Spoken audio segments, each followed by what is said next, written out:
In the previous two videos, we have simulated a coin and a dice, right? For these two simple systems, we know the total number of possible outcomes. For a coin, it's only two, heads and tails, and for a dice, it's numbers between 1 to 6.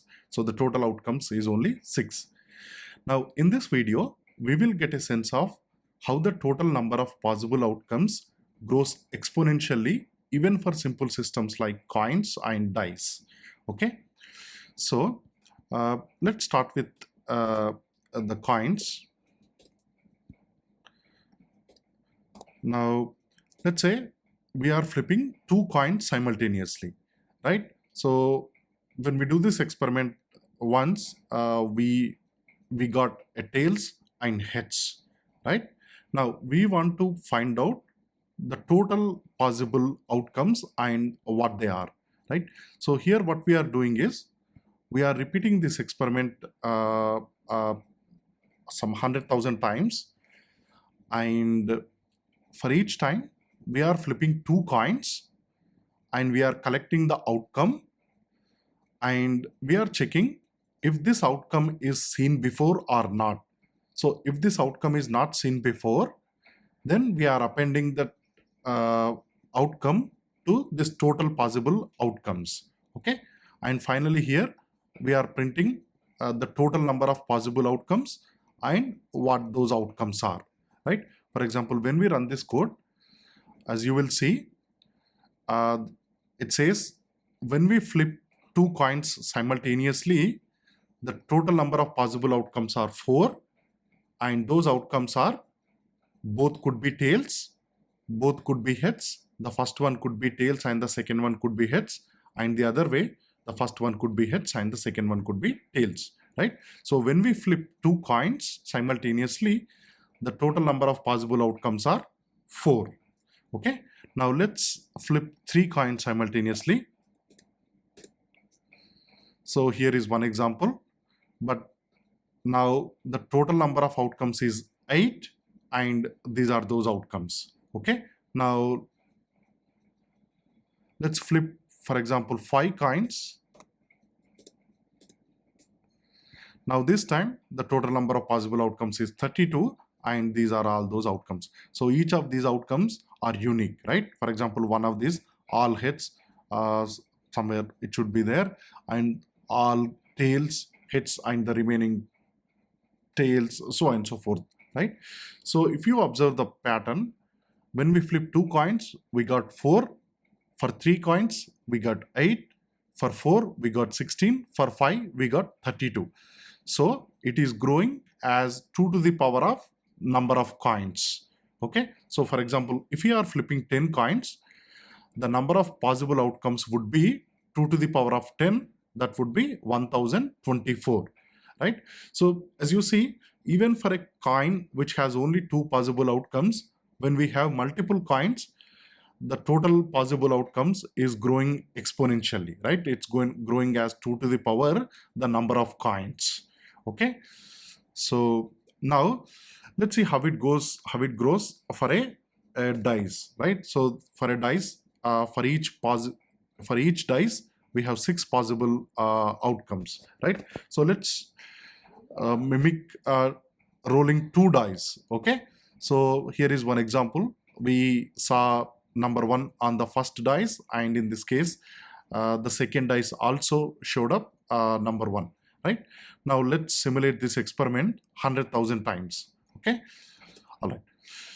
So the total number of possible outcomes is 36, and as you can see, these are those 36 outcomes. So for example, I mean, here we can have, let's say, number 1 on first dice, and on the second dice we could have numbers from 1 to 6. So those are 6 outcomes. And then we have number 2 on the first die, and then on the second die numbers 1 to 6. So those are another 6, right? So this way we'll have 36 outcomes when we roll 2 dice. Okay, now let's roll 3 dice. We have 216 outcomes, and these are those outcomes. Okay, now let's do 5 dice finally. Now this is going to take a while. Now this number of trials is important. This number has to be much larger than the possible outcomes, right? For example, for 5 dice, we have 7,776 outcomes. Okay, this is how they look like. Now, had we conducted this experiment, let's say only 8,000 times, which is still more than the number of possible outcomes. Let me read it. Even if we do this experiment for 10,000 times, let's see. So it is saying the number of possible outcomes is just 5,000 plus, which is incorrect. The reason is we could have multiple trials producing the same output, right? So that's why here we are checking if this outcome is seen before. Only if it is not seen before, we are adding it to the possible outcomes. So that's why we need to run these experiments many times, more number of times compared to the potential outcomes. Then only all outcomes are sampled. Okay, so this is in a technical term, it's called this phase space. Now phase space has all these possibilities, and we are exploring this phase space. So we need to explore it more, then only we will be able to cover all the phase space, right?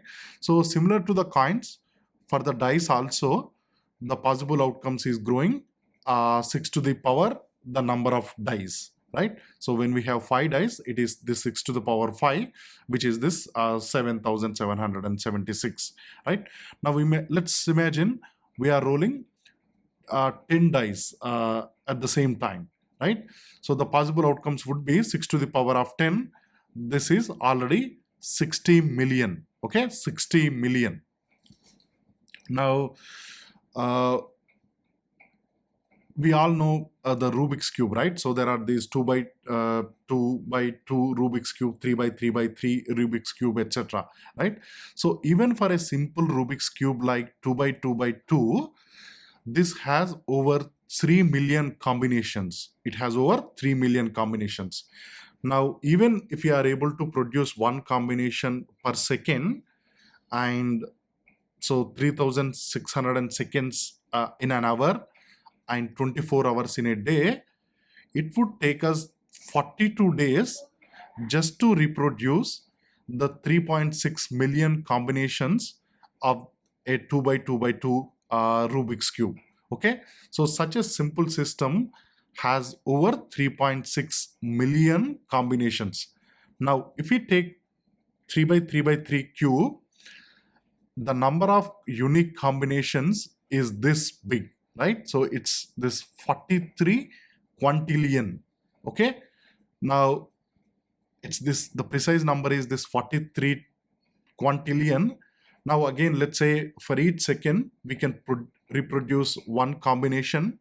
So we are working, let's say 3,600 seconds in an hour, and we are working 24 hours in a day and 365 days in an year. Even then, it would take these many years to reproduce all the unique combinations of a 3 by 3 by 3 Rubik's Cube. Now, the age of the universe is 13.7 billion years. So if we divide with this, the age of the universe, it still be 100 times the age of the universe. So what it means is, in order to reproduce all the possible combinations of a 3 by 3 by 3 Rubik's Cube, it would take us 100 times the age of the universe, even if we are able to reproduce one combination per second. Okay, so that's how these numbers or the possible outcomes goes, right? For example, in a real world scenario, let's say we have an outcome which is dependent on 10 variables. Now each variable can take hundreds of thousands of potential values, right? So then our output variable will have millions and billions of potential outcomes. So that's why we cannot reach all those variables but using simulations, we can find out the most frequent ones, and from that we can infer the probability. So that's how the simulations are useful, even though we are unable to uh, explore all possible outcomes. Okay. um, okay, that's it for today.